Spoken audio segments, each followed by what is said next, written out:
Hi guys, Shelley. I already started to prime this canvas. We're going to do a canvas today. I'm using my palette knife and some Faber-Castell gesso. And I'm just going to put another second coat on just to, in case I missed any spots. I like this gesso because it's a lighter gesso. It's not so heavy. And I just need something to give this canvas a little tooth. I don't need to get... I'm not going to texturize with it, although you can texturize with it. I'm just going to give it a thin coat with my palette knife, and we'll let it dry, and we'll get started. So stay tuned. Here are a few of the items we're going to be using. We're going to be using the gelatos from Faber-Castell. Mine are pretty well used, sorry. Different colors, and this is the palette we're going to use, and I have the colors listed below. I have some matching paints, acrylic paints. Like I said, we already started with the gesso. I'm probably going to use a little bit of the gel medium to do some collaging and then glaze at the end. My favorite big brush pens, artist pens from Faber-Castell. I gotta use those, I always use them. Water. Tools from, these are to use with the gelatos. This is the brush for the, we're going to use this to do some sprinkles, spackles, I don't know what you call them. We use this for blending, some dots with these dabbers. We may use this, I'll probably use the palette knife. And then I have my homemade foam stamps and a cover to a pen, which works good too. And of course our canvas. So that's what we're going to be starting with, and get ready to work. Okay, so we're going to start with a little background color, and we're going to start using the buttercream gelato, and I'm just going to lightly put some on here, and then I'm going to use a damp baby white. I just wanted to give it a light color. I don't want anything too deep because stamps and that will make the background.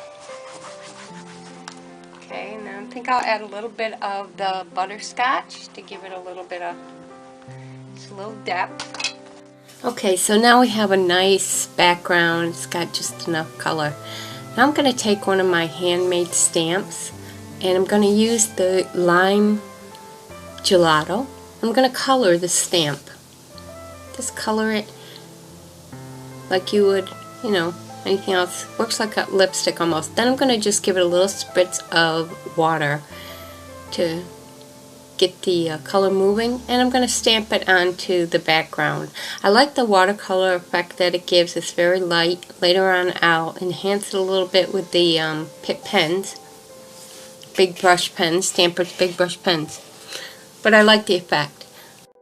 Using the dauber tool from the Gelatos toolkit, I'm just adding a few dots to the background. And now using the rubber stamp that I carved. This is all in the acrylic paint Laguna. I'm also adding some buttercream back into the background just to make those other colors pop. Here I'm using the stencil by Joggle. It's called Spin. I'm going to take some modeling paste, and I'm going to tint it with some acrylic paint. This time it'll be King's Gold. When I mix it together, it's going to kind of lighten the acrylic paint, which is the color I want. You just have to mix it up real good, and you get a consistent color.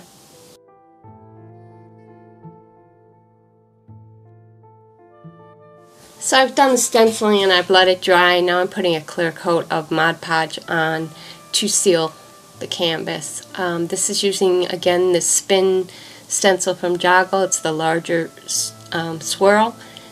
I'm going to just use regular modeling paste, and this will give it some more dimension onto the canvas. I'm going to let that dry. Now I'm going to add some more of the gelatos, this time in the cotton candy. I'm adding the color right on top of the modeling paste. going to give it a spritz of water and then move the colors around with my finger.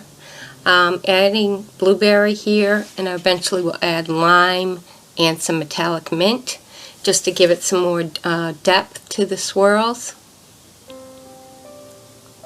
Here I'm giving a final touch of cotton candy.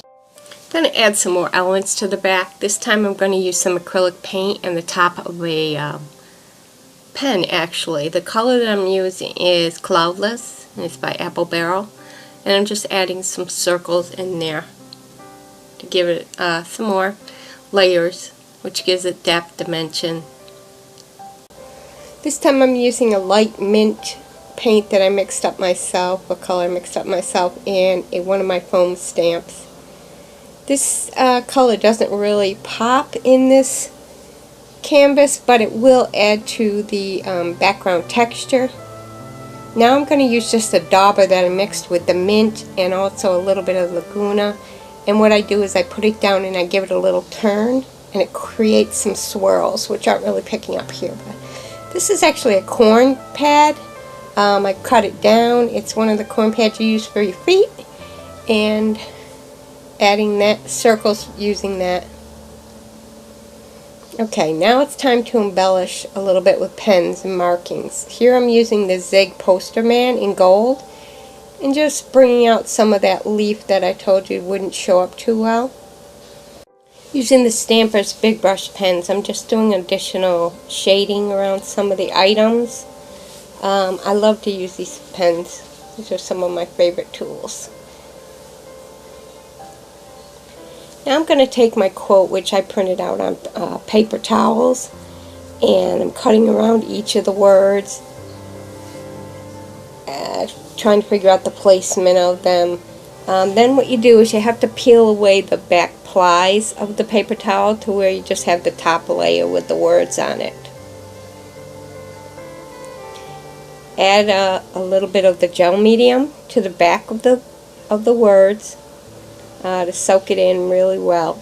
You have to be kind of careful because it does stretch with the paper towel, at least the paper towel I'm using. Then I'm going to put down the word, and I'm going to add a little bit of the gel medium on top to seal it down, and I did that with each of the words. Now I'm just going to use my black pen to do a little bit of last minute markings onto the canvas, a little of the white Molotow pen. Okay, everything's dried. Now I'm going to mask off the words. I'm going to take a little bit of the acrylic paint from the, add some water to it, make it a watery consistency, mix it up.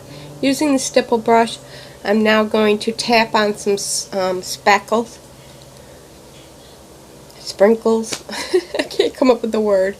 But anyways, it gives it added dimension. And I love dimension. So, taking off the masks, let it dry, and I'm done. Ta-da!